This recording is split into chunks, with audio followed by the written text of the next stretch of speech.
To Libya now, and the government there has asked for international help to put out a fire at an oil base in the capital, Tripoli. It was caused by rocket fire during clashes between rival militias, and the recent violence is the worst the country has seen since the uprising that toppled Muammar Gaddafi, and that was 3 years ago. Ashish Joshi has more details at the screen. The latest clashes in Libya are focused around the capital, Tripoli, in control for the country's international airport. It was amid the fighting that a huge oil depot caught fire, and the government warned it could spark a humanitarian international disaster. Yesterday, a convoy of British diplomats being taken to Tunisia was ambushed by gunmen between Tripoli and Zawiya. They all survived the attack. The battle for the airport began 2 weeks ago between rival Islamist militias from the western towns of Misrata and Zintan. The Zintanis hold the airport, but it's been bombarded by missile attacks from the Misrata brigade. Many surrounding homes have been destroyed in the crossfire. And there have also been battles in the east. More than 50 have been killed as militants are attacked in Benghazi.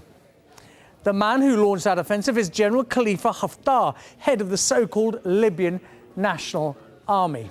So how has Libya descended into chaos following Western intervention 3 years ago? Mutual backpats for David Cameron and French President Nicolas Sarkozy. This was Western interventionist policy at its best.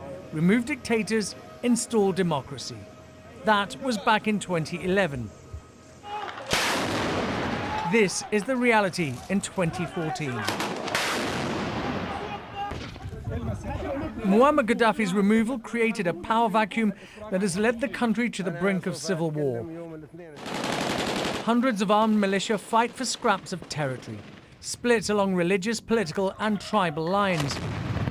Once united in a hatred of Gaddafi, united now only by a lust for power.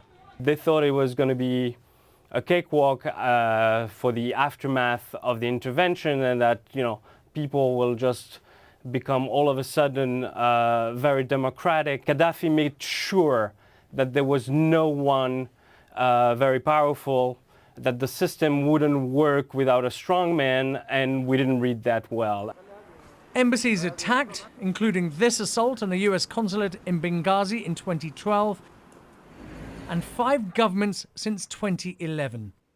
The West is being urged to return. Many would argue it has a responsibility to clear up the mess it helped to create. So where are we now? Well, the US has evacuated its embassy in Tripoli. Diplomats traveled by road to Tunisia, escorted by jets. The UN support mission in Libya and the Red Cross have also withdrawn staff. And following the attack on those diplomats, the Foreign Office has urged British nationals to leave Libya.